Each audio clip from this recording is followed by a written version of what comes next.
go. Let's see what unfolds. Oh, and that's gone for 6. Don't worry about that. That's too easy. That's gone a long way.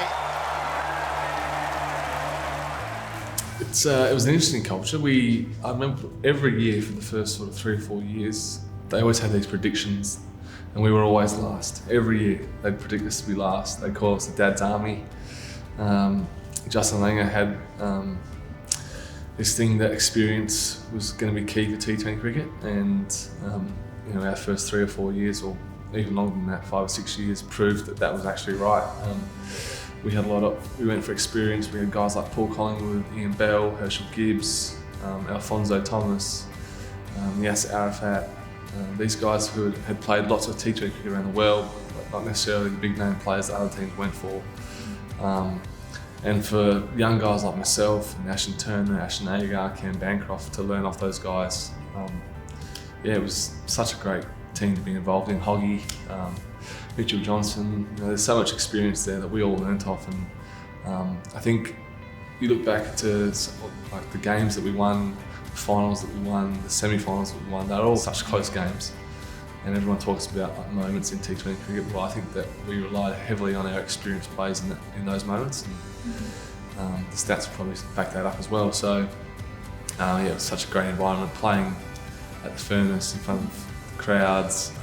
It was such an amazing place to be at, and 3 Big Bash titles, it was amazing to be a part of. Can't keep bowling those. No, that is an upper decker, I think. Yes, well and truly, 3 in a row. Losing the 2 finals before really hurt us, because we felt like we were in positions to win those games, and when you get to a final, you're so close.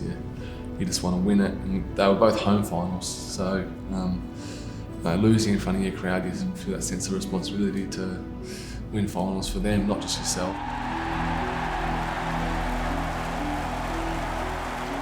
Things just sort of fell into place. Oh, hang on, Gaze again. Oh, gee. I tell you what. Everything just came together that day, our game plan. The river end, and it's a wicket. Evan Gold was trying to go over cover. You always want to play your best game at the back end of the season, and I think we did that in that final. So much emotion, you can see the emotion in the boys getting around each other. Best celebration. That was the first trophy I'd won for any West Australian team, whether it was Western Australia or the Big Bash. That feeling was the start of something special. Playing under guys like Northey and then Vosey as captain, who was unbelievable as a captain, major field, 10 feet tall, and no matter what the situation of the game was, we managed to win so many games that we shouldn't have. That all came down to ultimately his captaincy and his choices, and someone to look up to, and always reflect on how he went about things. And I have him as a coach, which is even better. So I'm sure he probably pulls his hair out at some of the decisions I make sometimes, but I love learning. I've learnt off the best, so hopefully that holds me in good stead for the future. My favourite moment playing with Sean for the Scorchers is definitely the final against Hobart. We had a great little partnership towards the back end of our innings to push us up to about 190 or high 180s, which proved to be a winning score. So to have that partnership with him, we sort of went off at the end there, and it was great fun. So after having the heartbreak of losing 2 finals, to be able to contribute in the middle of a packed crowd with my brother in the middle of the Furnace, it's what dreams are made of. Mitch Marsh goes big, and it's big enough, and that's gone for 6.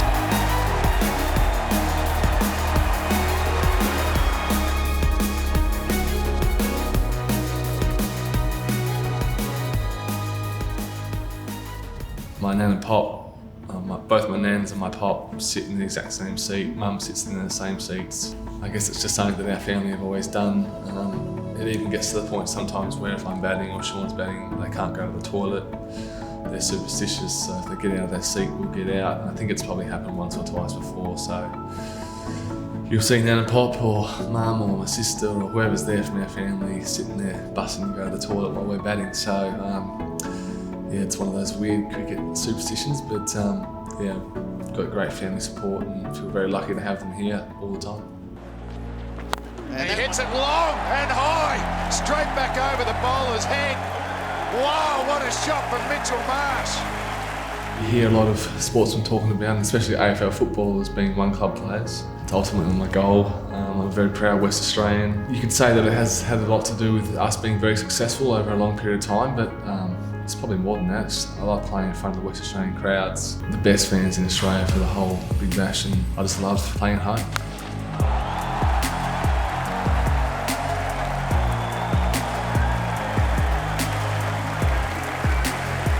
The Scorchers brand in Western Australia has become so big.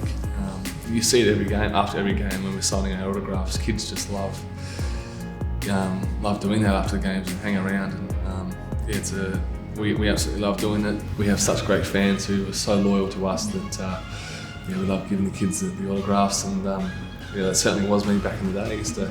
I always get told that I used to be so annoying, asking for autographs and asking people to play cricket with me all the time. So a bit of payback, I guess.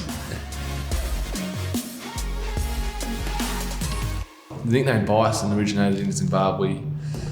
Jason Gillespie was one of the assistant coaches for an Australia A team that I was playing for, and he just started calling me Bison. I was like, oh, the same old stuff with nicknames. As soon as you don't like it, it sticks.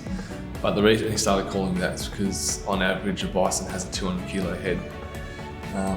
They're pretty big animals, so that's why he started calling me Bison, and it's just stuck.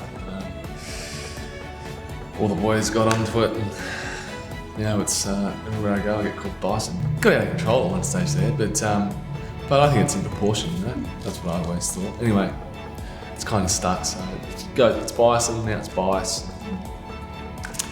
That's me, unfortunately.